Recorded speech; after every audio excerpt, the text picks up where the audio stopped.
Have you looked at homes online before and you're thinking, boy, that has been on a long, long time? Yep, they have, and I can tell you why they have. Today's video, I'm going in totally unscripted. I have not looked at these homes online, and I'm going to pull them up. I'm going to show you step by step with me about what's going on with these homes. I know I always say things are priced too high, but are they really? Are these homes really priced too high? What could they do to bring in more people, to bring in an offer, and to get the price that they're looking for? Today, we're going to look at the loser listings. Now, these are listings that have been on the market a long time. I'm going to go through and just take a look real time. What do these look like? What's in the pictures? What's in the wording? What's in the phrasing? And tell you why I think these homes are still on the market. So what I've done is I have gone into homes.com and I just put in homes that have been on the market for over a year from $500,000 to $1 million. And I'm just going to go into these right now. This is live. Let's just take a look at some of these homes and see. Okay, so this home listed for $580,000 in Arkansas. And this looks really super cute. Look at that. That looks really cute. Super, super cute. Now it is more in a rural farmland area, so it's going to have probably a barn and things like that. Now when I'm looking at, oh, what a nice picture of the cows and the water. How nice. So now when I'm looking at the pictures of the home, I'm thinking, well, somebody also has to want this house for the land. So, you know, your buyer is not just looking at the house here. And this looks okay. I mean, these pictures look okay, not terrible. The furniture's a little dated. The carpet, I don't love that carpet. And this flooring, not quite sure if that's wood. I think it's wood. That's an okay picture. Now, this picture here, I am not loving this flooring here. This is, if you guys have watched my flooring video, you know that I've talked about tile. One of the problems with tile is it's really, really hard to get up. And so this looks like a big project here. Now, this also looks like a kitchen that's got a lot of empty space in here. And I'm not loving this color on the walls either. So this kitchen just looks okay. I mean, it's fine. It's not something that people may necessarily be drawn to. And there's a lot of tile in there too. So, and then this is kind of, I'm not quite sure what this is there, that eating area. So I think that's, I'm not sure what that is. Bar? Portable bar? I'm not sure.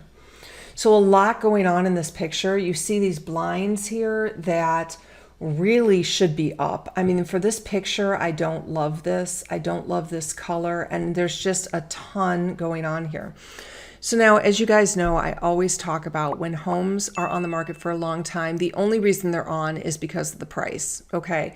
If I listed this home for $1, it would be sold and we wouldn't be talking about this. But ultimately, as sellers, many of you are trying to get the most money possible. So for this situation, for this home, it just doesn't show as great as it should. I mean, this pink and this orange color is not fantastic.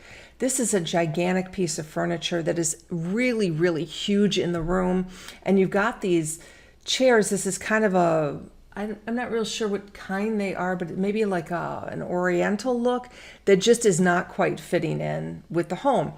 And then you've got that tile again. Like I said, this is one of the reasons I talk about tile is one of my least favorite types of floorings because it's so personalized and it's just so hard to get out, and it really is in a lot of places. Now, don't love this picture with the soaps on there, with the towels on there. This shower curtain is not fantastic.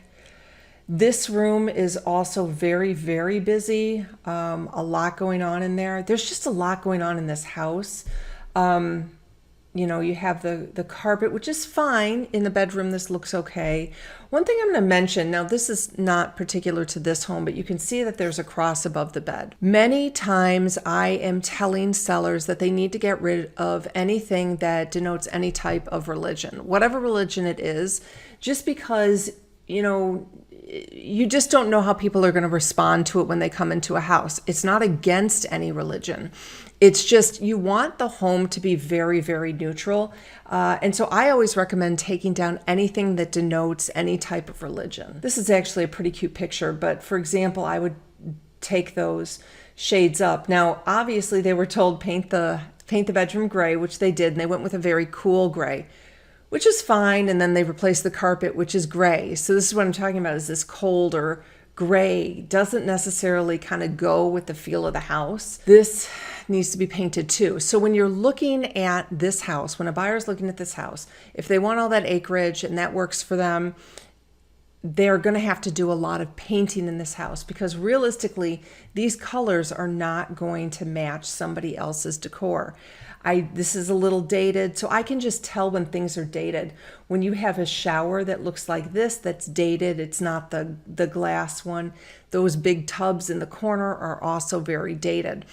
It doesn't mean that this is a bad bathroom or this is a bad house. It just means I can tell that it is dated. Again, in this picture, I would have taken these blinds up and I would have put some cute towels there. You could have put some accessories into this room as well to make it just look a little cuter. So it seems like it's a very good house in great condition. It's just a little dated. This is not a great picture. I don't love it. As you guys know, I don't love documenting rooms that don't bring somebody into the home. So when I look at this picture, I'm thinking this picture is not going to bring somebody into the home. If you're a buyer, I know you're telling me you want to see this because you want to see everything. And yes, I get that, and it's totally true. And I can see where buyers are coming from. But if we're talking about bringing people into the home, this is what your marketing is. Marketing is bringing people into the home. This picture I would not include. I just think that it's not showing a reason why people need to come into this house. Same thing in all these pictures. Again, more paint that's going to happen, more paint. What a cute room. That's really great. This room is probably fine. Now, there are a lot of pictures here. So when I look at this and I look at some of the data, it's a 3-bed, 3-bath house, $580,000. And if you see there, they did a $110,000 price drop because the house is always overpriced if it's not selling, and that agent did a pretty good job of bringing down that price. So the price was actually dropped about 4 months ago, and they did not get any more action. And so when you overprice your house right in the beginning, that is the kiss of death. If you think you're overpriced when you go on the market and you're not getting any showings, you've got to start reducing quicker, because now when people come to see this house, they're going to say, this house has been on the market for 365 days. So while this is a very nice house, it's got a lot of great features, it does need to be painted, they started the price too high, and that's why this house is still on the market. Okay, so let's do our next one. Where are we gonna go? Maybe somewhere in Tennessee. Let's do this one and see what this is. Okay. This house is listed for $906,000, and you can see they did a $55,000 price drop. This home has been on the market 572 days. As I said, I haven't looked at these yet, so now I'm going to try and figure out why this home has been on the market for almost 2 years. Talk about painful. This is not what you want it to be. So let's take a look at why this has been on. First of all, when I'm looking at this picture and it's summer or it's spring, I'm noticing that the picture is of winter or late fall, something like that. And you have to be aware of that when you're actively trying to market the home, because buyers do very much notice that this is not seasonal. So if you've been on the market a long time, you may need new seasonal pictures. That's one reason when I put homes on the market in the winter, I don't put a spring picture or a summer picture as the front picture, because it makes it look like it has been listed for a long time. Now, I still will include those pictures if we have them at the back, but I really, really want to tell you guys not to put in seasonal pictures that are not the right season that you're in. So let's take a look. Now this has hardwood there. It looks like this is a very light color. This color wood is not real trendy right now. And so somebody is probably going to want to redo those floors. This is fine. I mean, these pictures are okay. They're not terrible. That color isn't terrible. That's a nice fireplace. This carpet looks okay. It looks a little dirty. You have this nice built-in there. It's fine. It's fine. It's fine. Now, people talk to me all the time about painting their woodwork. In this situation, when a house is kind of like this, I wouldn't recommend that, because that's not the reason the house is not selling, is this painted trim work. So if somebody's like, you need to paint your trim and you need to paint all your woodwork, if your house isn't selling, like, this is not why it's not selling. I think I'll be able to figure it out as we go through this. Carpet looks a little older. Again, these blinds should be up somewhat. You know, the real thing I'm going to say here is this house would completely benefit from staging. Really, really benefit from staging. But, you know, it is what it is now. It's been on the market for almost 2 years. It's hard to restart that with new pictures. You might need a new, fresh situation with this house. I mean, this is not bad. This is a lot of nice space there. It's got hardwood floors, a big, big open room, high ceilings there. I mean, not terrible, not terrible. The pictures are okay. They're not terrible. This one looks crooked. This picture looks a little slanted. Now, these cabinets are really quite nice, I'm going to say. Very decent cabinets, very decent countertop. So again, this, you know, I probably wouldn't paint these cabinets either just to make it look more trendy. They're good cabinets. It's a good countertop. You have hardwood floors in here. This house is looking a little bit like my unpolished potential. If you guys have seen that before, you can download it in my seller's playbook. I have the 5 different categories of your home. This one is my favorite. My favorite type of home is an unpolished potential, and that's because it's in solid condition. And that's where you can make the most amount of money, but you also need to be careful about what you're kind of updating. So if you're looking for that information, you can download my seller's playbook. The link is below, or just click on that QR code. So like I said, these cabinets are good. I mean, this is a little weird, this backdrop. I'm not loving that. Again, not really a reason a house is not selling. So we're gonna go through these and keep looking. Seems like a nice open layout. That looks real big. Now you do look pretty close to that neighbor there, which may be a deterrent. That neighbor can see right in your window. That's wallpaper. Again, not loving this picture in because it is not bringing people into the home. This is documenting the home, and people are going to be like, I don't know if I love that. Again, not a good picture. I would take this out because clearly it shows you're not getting a washer and dryer. In addition, this is not a good picture. Like, what is that? Not a good picture, and it's not staged, and you have these valence rods up there, and this is odd. Like, no reason for this to be here. This color in this room is not bad. Imagine this room staged. Imagine this room with furniture. You know, what would that look like? It would look a whole lot better. It would feel a whole lot better. Again, very boring, very dull, dated, big tub. This I do not like at all.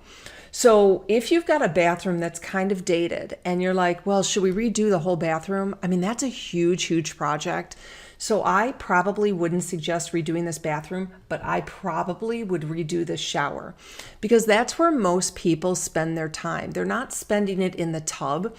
And if you just put like a nice glass front on there, that will help this a lot. The reason is because this type of a shower, this old metal shower, makes it feel very dated and it's very dark in there. And so you have this big, gigantic bathroom, and then you have this little tiny shower. It's very enclosed. I did a video that I'll reference that you guys can look at where it was kind of the same situation where they had a big tub and a small shower, and the owners decided to make a big shower and no tub. I know a lot of you said you weren't interested in a house that didn't have a tub, but I just don't want you redoing a bathroom like this and putting a big gigantic tub in there and then putting a little shower in there, a little dinky shower. That's not going to help you. So if your bathroom kind of is like this, you're going to need to get an agent to come in and talk to you about what you really need to do with this that's not going to cost too much money. It's not about ripping it all out and updating the whole thing, but maybe just updating a few things. As you guys know, we've referred out hundreds of homeowners right now to real estate agents in their town. We're going and we're personally vetting to see who those agents are. And so any agent that we refer, and we've had a few issues with this because there are some rude agents who don't want to talk to people if they're like beyond a year out. Now, everybody that we refer, we make it very clear that, you guys may be a year, 3, 5, 10 years out, and I want them to build a relationship with you. Any agent that gives us pushback on that, we don't refer. We take them off of our list. And so any agent that we're referring to you should be willing to just give you a consultation of what you should be doing in your home. And the goal is to build that relationship with that agent. And that agent knows that if you like them, they may not get your listing for another 5 years, but if you need a real estate agent, you are going to refer them. So any good agent understands this. Like I said, if an agent gives us pushback because you're not moving right now, we take them off the list and we'll tell you. We'll tell you if we get pushback from them, and we'll say they're not the right fit if we even have referred them and talked to them. So if it's a situation like this, I highly recommend you getting an agent in there. Link is below, or that QR code there. Again, not loving this. This is fine. This could benefit from some staging. This room's great. Could benefit from some staging. The color of this photography, I'm not loving. I'm not loving this photo. So now we've gone through the whole house. It has no warmth. It has no feeling. It has no emotion in it. And so when I'm in a house like this, I can tell you bottom line, the reason this house is not sold is because the price is too high. Bottom line, it doesn't convey emotion. It doesn't convey feeling. My guess is they probably need to start fresh with this listing. It probably needs to be painted. It needs to be staged, and it needs a new price on it. Now, after 2 years, how exhausted are these homeowners?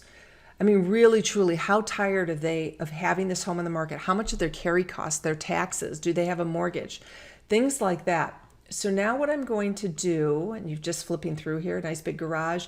The house is pretty decent. I mean, this is a pretty decent home. I mean, I'm looking at this 5,800 square feet, 906. Let me just look at a few of the details here. So this house was originally listed in 2022 at 961, and they've only reduced it to 906. So now what this seller needs to be told is you're not getting your price. Bottom line, you're not getting the price you want. So now what do you want to do? Do you want to take it off the market? Do you want to rent it? Do you want to fix it up and try and get that amount? But this is not happening right now. Now, there may be some circumstances that I'm not aware of, but I can tell you this house is just way overpriced. So now sometimes the way I can tell a house is overpriced is by looking at the homes that are in the area and what it is. So this one closed just a couple months ago, and it closed for $575. Now it's a 4-bedroom, 3-bath, and the last one was much larger, right? So can you really compare these? The way you can compare these is by saying somebody paid $575 for this. So now, are they going to pay $906 for that? Like, who is the buyer? So while this is not apples to apples, and many of you say to me, but that's not even close to a comp. I know, it's not close to a comp, but it's in the same location. And so maybe what's happening is this location doesn't have any homes that are really that priced that high. So this one is about the same size. Now it doesn't have the same number of bedrooms, but it is 5,400 square feet, and it did sell for $695. Now the other one is $900, and this one sold about a year ago. So the market has definitely changed, but you can't discount this one. So when we look at it, it's got some very nice pictures. It's staged. Maybe this is their furniture. It looks decent. So when you're looking at homes, you have to look at the homes that are also on the market. You can't discount any of them. I mean, I talk to so many sellers, and I'll go in and I'll say, oh, this home comps to this down the street. And they'll say that is not a comp at all. That has one less bedroom than ours. And I'll say, well, it does comp because a buyer bought it and they bought it on your street. So you need to be looking at all of these things, all of these factors, and you want to ask your agent, when you're talking to your agent, is what is the price that I need to sell now? Like that homeowner needs to say, what is the price that's going to get this house sold? Now, that is not necessarily the price that you want to list it at, but you really want to understand what is that price. And then from there, you need to be strategic. So that house is just not sold because it really, truly is the price. And if you're out there, you're interested in me reviewing your home or taking a look at your pictures, you can go to our Facebook group. You can upload your pictures there. I'll comment. We'll have people there as well as comments. Or you can put it in the Contact Katie form down below. And I'll talk about that in our live podcasts every week. I love talking about homes and really feeling the dynamics and why homes aren't selling, why they are selling, what's good about them and what's not. I want to be your partner. I want to help you be a profitable homeowner.